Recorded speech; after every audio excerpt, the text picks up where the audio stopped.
Hey guys, welcome back to another episode of 1 Minute Breakdowns. This week's card is going to be UFC 284, Volkanovski versus Makhachev. And man, I'm excited for this fight. We have two absolute killers, two champions in their own division going up against each other. Obviously, Volkanovski's moving up to challenge Makhachev for the lightweight title here. And I think it's going to be a banger. Going over a couple of things. Last week, predictions went really well. We ended the actual card for UFC Vegas 68, just over half a unit in profit. Unfortunately, we had the bad point deduction for Duho Choi, and the under 2.5 rounds in that fight was my biggest bet. So it kind of negated a little bit of the earlier winnings, but positive is positive, green is green. We're running on a couple of win streaks here for the show, so let's keep things going. I just wanted to shout out the chat. Mark, thanks for showing up and thanks for hanging out. Looking forward to this card. I hope you are too. But I say let's dive right in. For those that are new to the show, I'll be breaking down each fight on this card in a minute or less. I'll do it to the best of my ability and give as much detail. If I go over a minute, it's going to happen sometimes if the fight's a little bit more interesting. There's a lot more to break down in it, but we try to keep it a minute or less just so you guys have an easy listen. But without further ado, we're going to be pulling up the first fight of the evening. We have Zubera Tukhakov going up against Elvis Brenner. Zubera Tukhakov is the biggest favorite on the card, and for good reason. The biggest issue for Brenner here is that his takedown defense is pretty horrible. Brenner's also making his debut, I believe, UFC. Yes, his last fight was in the Predator organization, which is not too known. But yeah, Brenner has no takedown defense, and I think Zubera is just the better striker as well. Tukhakov, I believe, is going to be a solid parlay piece, but you got to catch that price while you can. Sneaky under potential for this fight because Brenner doesn't really go to decision all that often. His out of his last 5 fights have ended inside the distance. Brenner has been fighting cans, to be quite honest. And versus Tukhakov, he's been fighting guys like Ricardo Ramos, Hakeem Dawodu, Kevin Aguilar, Laron Murphy, and Renato Moicano in his last 5 fights, going 2-2-1, which is a pretty impressive record going up against people in that kind of regard. Brenner is 1-3 in decisions, and his last 2 losses were by decision. I get it. But the under is sneaky because Tukhakov throws with power, and we really haven't seen Brenner get hit with any solid shots yet. So against a guy like Tukhakov, I'm willing to risk it. The under is at plus money right now, so I'm still waiting on pulling the trigger. Brenner is also on short notice for this fight, so his gas tank is already shot. Now coming in on short notice, it's not the best look. Tukhakov takedown game is ridiculously good, and I think he'll be able to see some knockdowns here. And he has knockdowns at the UFC level. So Tukhakov inside the distance for some juicy plus money is not a bad look. But that's the first fight.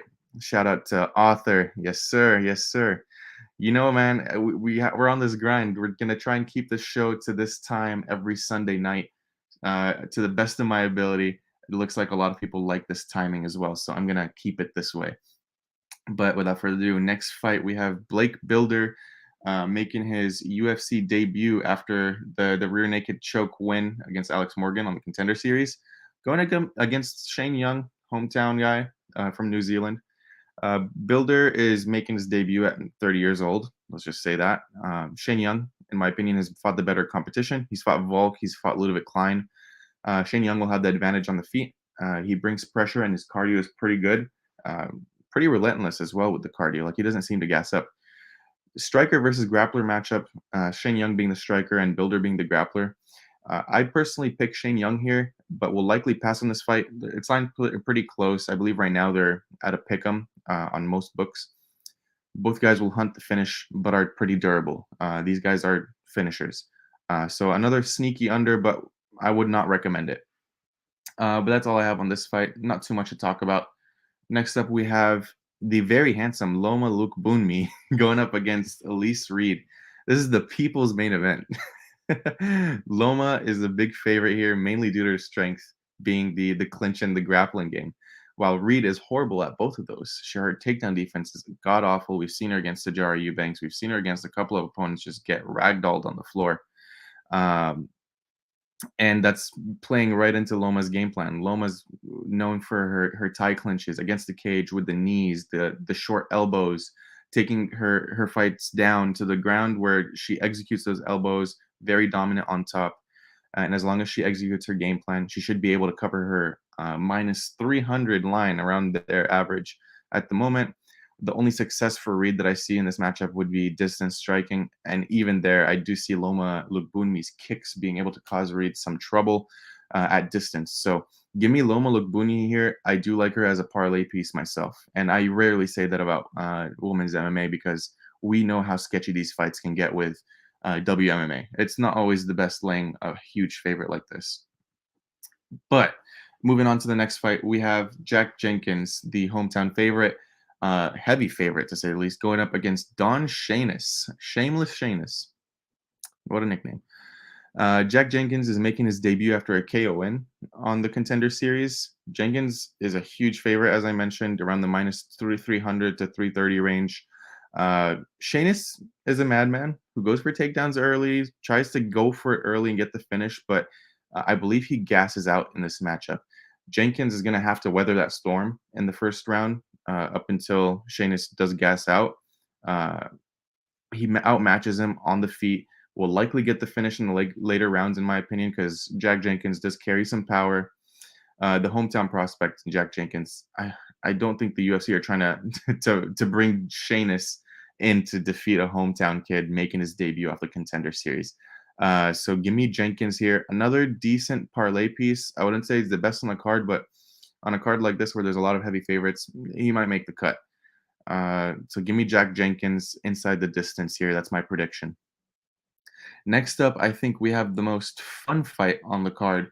We have Jamie Mullarkey. And wait, before I get into this one, if you guys have any questions, feel free to leave them in the comment section. I will get to every single comment at the end of these breakdowns, and we'll have a little bit of a chat. So if you have any questions, feel free to leave them, and we'll go over them. But next fight, we have Jamie Mullarkey going up against Francisco Prado. Francisco Prado is joining this fight on short notice. He's 20 years old, fairly green. All of Prado's wins come by the way of knockout or submission. So he tends to finish his fights at 100% rate. Prado has not fought the best of competition, but carries a lot of power and he can crack. Mullarkey's no joke either, though. He's super hittable. That's the one flaw with Mullarkey. Very hittable, striking defense very poor. Prado is also very hittable. On top of that, his cardio is pretty suspect. And pairing that with him coming in on short notice, it's a very tall task going in against a vet like Jamie Mullarkey. Mullarkey should be able to take Prado down and probably wouldn't be a ground and pound in my opinion. Inside the distance for Mullarkey is what I'm predicting, as long as he can stay out of the danger. Under 2.5 is going to be a bet that I will be placing on this fight because I see absolute violence in this matchup. Both of these guys, as I mentioned, are finishers. Prado dog shot is interesting if he can survive, just because he has that one hitter quitter.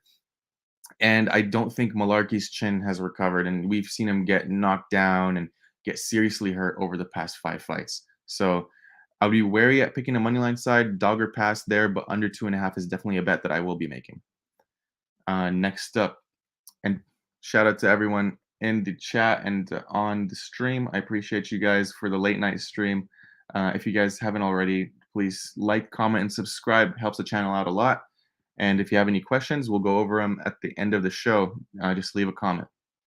But next up, we have Clayton Rodriguez going up against Shannon Ross. Shannon Ross is making his UFC debut at 34 years old. Surprisingly, they're bringing this guy in after a huge loss to Vinicius Salvador. He got absolutely popped in that fight multiple times, leading to a finish in the second round. So I'm not too sure why the UFC are bringing him in. Obviously, it's to up the level of Clayton Rodriguez's confidence because over his past couple of fights, they've been pretty hairy. And I've been very high on this guy, Clayton Rodriguez, but he's usually a big moneyline favorite and does not cover his price tag. In this fight, though, I think he's just too good on the feet. He mixes up his strikes really well, especially with the kicks. Ross leaves a lot of openings on the feet and can be hit. He can be finished. Rodriguez has more tools to win this fight, quite simply. Three wins by knockout, and I believe he gets his fourth in this fight. I would say, as much as he's burned us in the past, Clayton Rodriguez at the heavy favorite could be a safe parlay piece. Shannon Ross is just nothing to brag about here, going up against the Phenom and Clayton Rodriguez. Next up, we have one of my personal favorite fights on the card, and I think this is going to be an absolute barn burner. We have Joshua Kulabau going up against Melsik Bagdasaryan. We all know Kulabau. We all know what he does.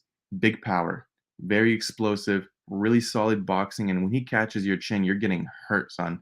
Like we've seen him against Choi.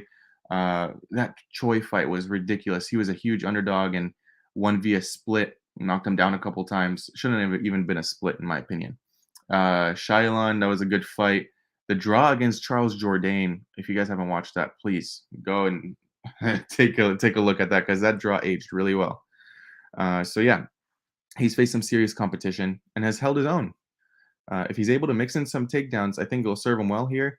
He does tend to slow down as the fight goes on, but not too much. He usually fights through it and doesn't really fatigue to a point where he can't throw. His power does carry. Melsik Bagdasaryan, on the other hand, is a very serious striker. He knows how to mix in his strikes. Phenomenal kicking game. That's what he's known for. And he's a very accurate striker. He's a disruptor on the feet with those kicks. Really ruins the rhythm of some of these guys.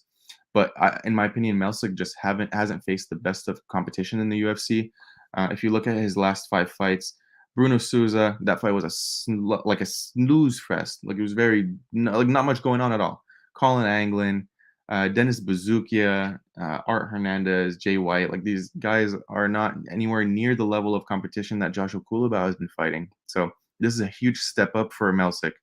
I believe that Kulabau and a sprinkle on Kulabau inside the distance is what I'm going to be going with. Kulabau is the hometown kid as well, so he will have that hometown support. So I will be betting on Joshua Kulabau moneyline and a sprinkle on inside the distance here. Next up, we have the hometown kid, Tyson Pedro, going up against Modestas Bukauskas, the return of Modestas Bukauskas in the UFC after going to Cage Warriors and becoming the Cage Warriors champion. Tyson Pedro has not won a fight that has left the first round. It's very important to keep that in mind. Pedro carries a lot of power, but this is a big step up in competition, in my opinion, for him. What surprised me is that Pedro opened up at -1,000 for like 18 minutes. Like whoever made that line is probably fired. He opened up for at -1,000, and then now the line's all the way down to -250. Bukowski's coming back to the UFC, as I mentioned. He looks a lot improved since the time off from the UFC. His time at the Cage Warriors definitely helped, and he has very good cardio. His conditioning is excellent.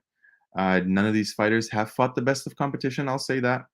The issue is that Modestas is coming in on short notice against the hometown kid. It'll be a little tough. If Modestas was not on short notice, I would probably be more willing to bet the money line. But yeah, it's dog or pass for me here regardless.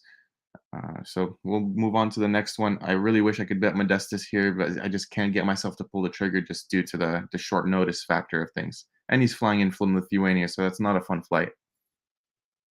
Next up, we have a really fun matchup. Jimmy Crute going up against Alonzo Menifield. I love the under in this fight. Crute has a chin liability. We've seen him get starched in his last fight.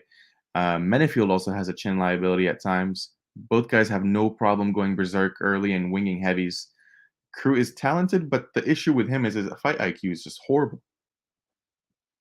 I mean, this guy is a very good takedown artist and grappler, but tends to just keep it on the feet against very dangerous guys like Tyson Pedro, like Alonzo Menifield. Um, you can't really do that against him. Lost his last fight to Jamal Hill, not taking him down. Anthony Smith, who gets taken down by absolutely nothing. He didn't go for a takedown until the third round. It's not a good look. So I'm definitely taking the under in this fight. Menifield has a solid takedown defense too. So if that is the case, if Crute improves here and tries to take him down, won't be a problem, I think. On the feet, it's a pure coin flip, and I think it ends early. Give me the unders. Menifield has a slight lean money line side to if you were interested in taking him. On to the next one. Whew, lost my breath there for a second. We have Justin Tafa against Parker Porter. This is yeah, this fight, man. Tafa's the younger fighter, 8 years younger. Both these guys have been crushing cans at the UFC level. Let's be clear. So not like absolute cans, like regional scene cans.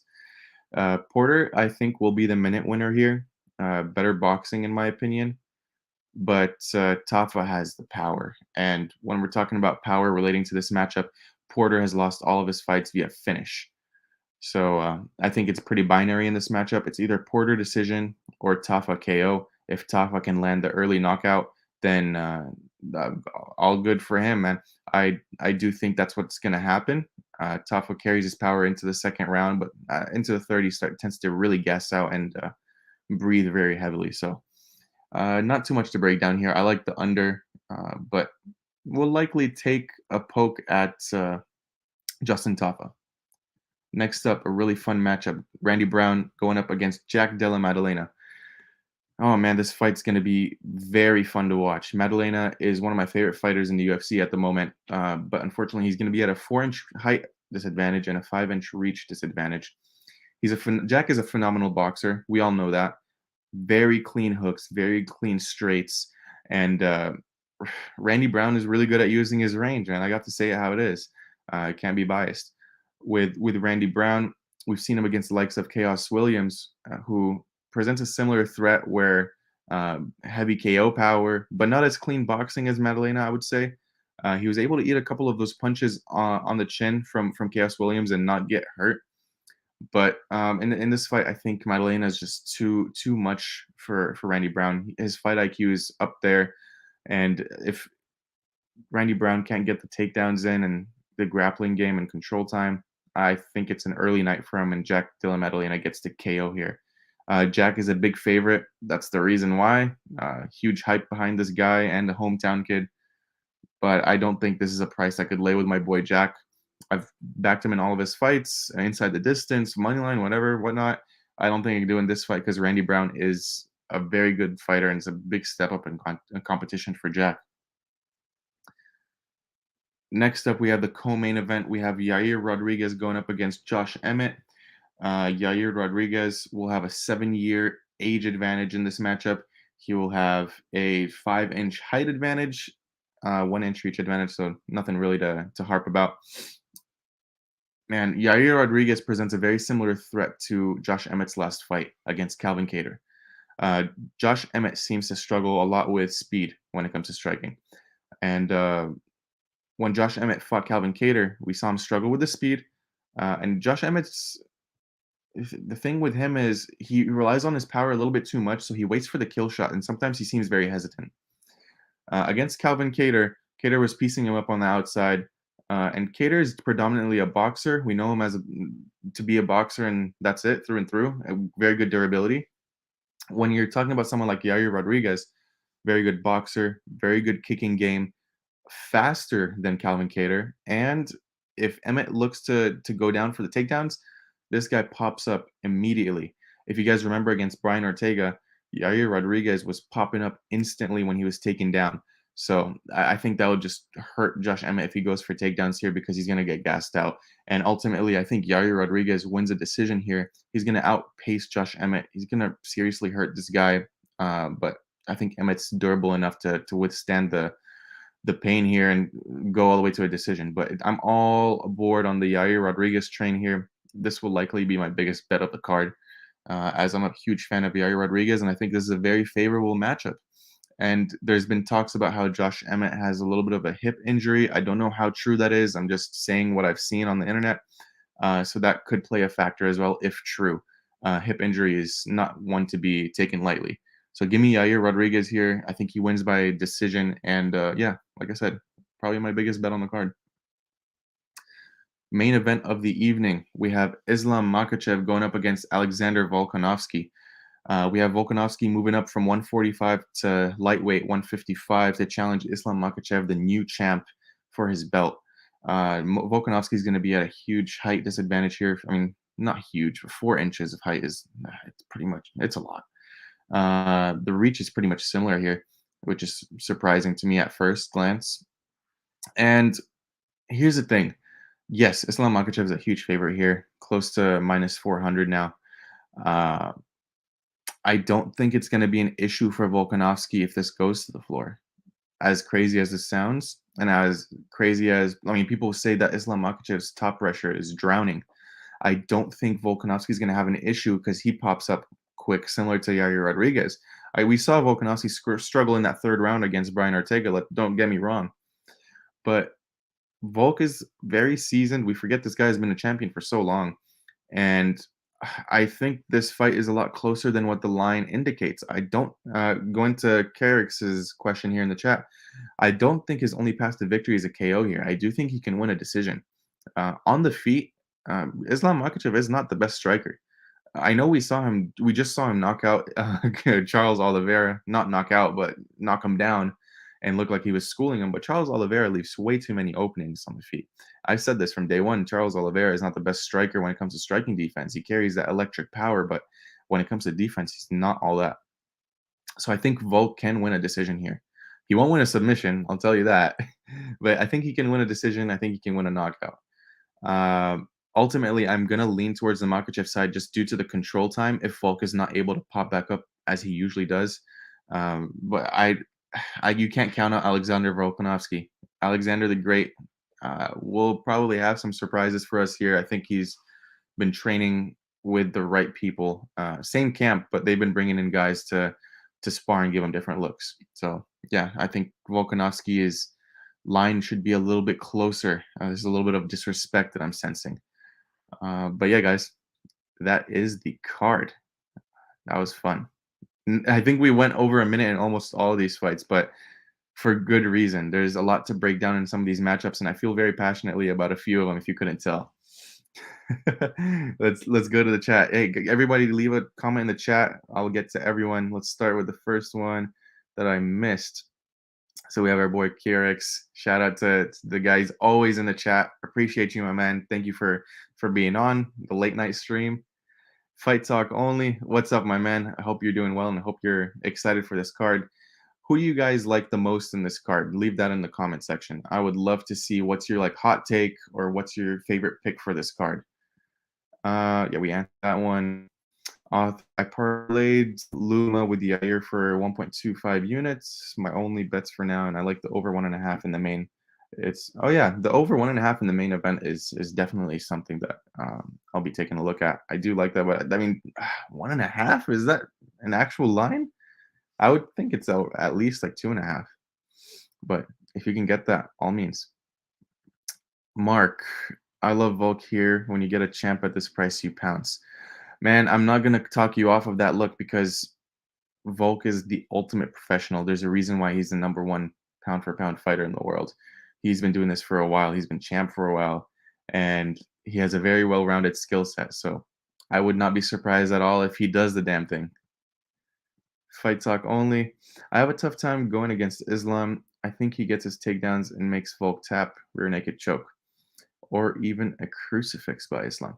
I don't mind that either, just because of the size of Volkanovski. I think that might be an issue on the floor. But the Volk has ultimate toughness. We've seen that against Ortega. Ortega had him deep in that choke. Average time for a human to go to sleep is 10 seconds being choked like that. The guy stood in 17 seconds, still didn't go to sleep. He was turning purple. That's when oxygen is leaving the brain. But I don't mind the look either. Wiz, are under 1.5s the new cash cow? I looked at my record on them and it's crazy. On certain matchups, yeah, dude, it's very rare where you find the over under 1.5 to be profitable unless you have that matchup where, like this weekend with Rinya Nakamura, the only reason why I didn't pull the trigger on most of those fights is because high variance when you have people doing their debut, or it's a lot of variance when you're fighting to get a spot into the UFC. These guys, obviously, we haven't seen too much tape on them. They haven't been in the UFC, so you don't have the general knowledge of how they fight. You haven't repeated the tape on them multiple times, which helps clarify. But when you have heavyweight fights, like similar to the light heavyweight fight with Jimmy Crute and Alonzo Menifield, I think that under is beautiful. Both guys, we know how they fight. They go all out, striking wars. So one guy's about to fall, especially when they have chin liabilities and they have power. So we have both of that in this matchup. Mark, that was great stuff. Always, I really enjoyed the show, and will be a regular. My favorite pick on the card is Malarkey inside the distance. Hey, man, thank you for showing up, and I appreciate you for taking the time out of your day and watching. It means a lot, man. And I'll be looking forward to seeing you in the chat in the future. Malarkey inside the distance is a really good look. I do like that as well, but just keep in mind that Prado does have power he can crack, and Malarkey is one to be hit. So as long as Malarkey is smart and takes him down, I think you have no problem with that bet. Author, I've got all lines for the fight card already with alternate lines, and that looks fine to me. Hey, by all means, man, I love that 1.5, like you mentioned. It's it's beautiful. Francisco Prado ITD, dude, that's juicy. I'm probably gonna have to take a poke at that because that's his only chance of winning. I mean, if you want to make it even more specific, if there is a big discrepancy in the line, take Prado by knockout. If it gives you an extra like 50 to 60 cents, by all means, please, because the only way this guy's winning is if he pops him. He doesn't have a submission game, but the power on the in the hands can make a huge difference in this one. Cool. If you guys have any other questions, feel free to leave a comment. I'll probably stay on here for another like minute to 2 minutes. If there's no more questions, I think I will be on my merry way. It's 10:56 here. Luckily, I'm on the Pacific time, so I can do these later streams around this time where people are a little bit more active and have more free time. Yeah, the crew under 1.5 at -110 is definitely crazy, and I think that line is gonna balloon a little bit, leading up to Saturday. I think it'll probably end around -150 to 160. Clip it. I love it. I love it. And thank you guys for being active in the chat. This is probably the most active chat we had in a while or ever, honestly. And I appreciate it. I love interacting with you guys and seeing your guys' takes on these fights because it gives me a little bit more to think about as well. And I'm always happy to answer questions. Yeah, man, Ross showed a lot of toughness, but the issue with Ross is he was just too hittable, and you can't do that in this fight. Uh, man, I just don't really like the way he looks on the feet, and especially against a striker like Clayton Rodriguez is he puts it together so well and he disguises these kicks, and I think Clayton could land a devastating knee to knock him out. And I that's my prediction. A flying knee or a knee like that's let off from a takedown. I think Clayton is very live for the finish in this fight. And he was doing that against Vinicius Salvador, who came in on short notice. That's one thing. And Salvador wings heavies, and it's more looping shots, so they're not straight shots. Whereas Clayton Rodriguez, his shots are a little bit more straight, linear, straight to the jaw, and people tend to struggle with that a little bit more than dealing with hooks and strikes of that kind. At least from what I've seen in the tape and what I've seen at the gym. If you guys don't know, I already trained myself. I train Muay Thai and kickboxing. Loma wins round 3, decision, got a fatal Elise Reed. You know what? I wouldn't be crazy to say that I think Loma could win this in round 1 or 2 if she takes Elise Reed down, similar to how Sajara Eubanks beat Elise Reed in round 1, where she just took her down and just ground and pounded her face into the canvas. It could happen here. It could happen, but Loma is not as aggressive as Sajara Eubanks. Let's be real here. I really like Rude Boy Randy Brown. It's going to be a fun fight. Della is a tough sub. Yeah. Again, man, Randy Brown is a very solid striker.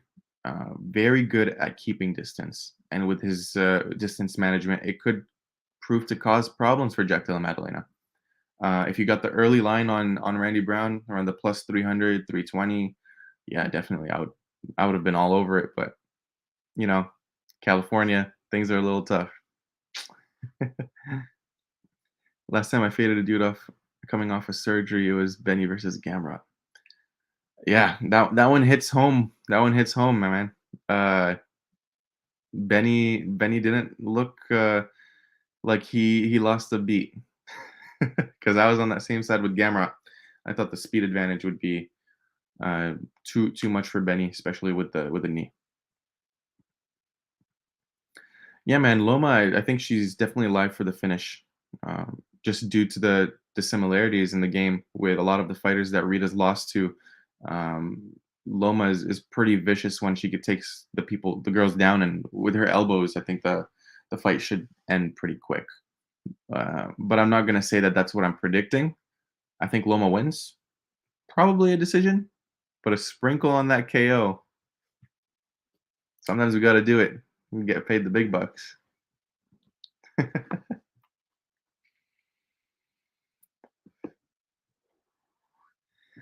Well, guys, I'm gonna go ahead and end the stream here. I appreciate every single one of you guys for joining and for being active in the chat. Again, I can't stress this enough. Y'all are amazing, and without you guys, we wouldn't be doing what we do with these breakdowns. And I'm speaking for everyone in this industry, not just me. So, uh, wait, there's one more. I'm gonna get to it. Menifield KO TKO in round one, round two. Yeah, I lean to the Menifield as a side as a money line side, but I'm taking the under. Cool. So I'm gonna go ahead and end the stream. Thank you guys so much, and have a good rest of your night. If you have any more questions, leave them in the comment section on the video, and I respond to every comment, so I will get to it. And you know my Twitter. I'm always responding to people in the DMs, so don't don't be afraid. I won't bite. Until next week, guys. See you. And fight talk, if you can. I'd appreciate it, my guy. See you guys. Have a good night, and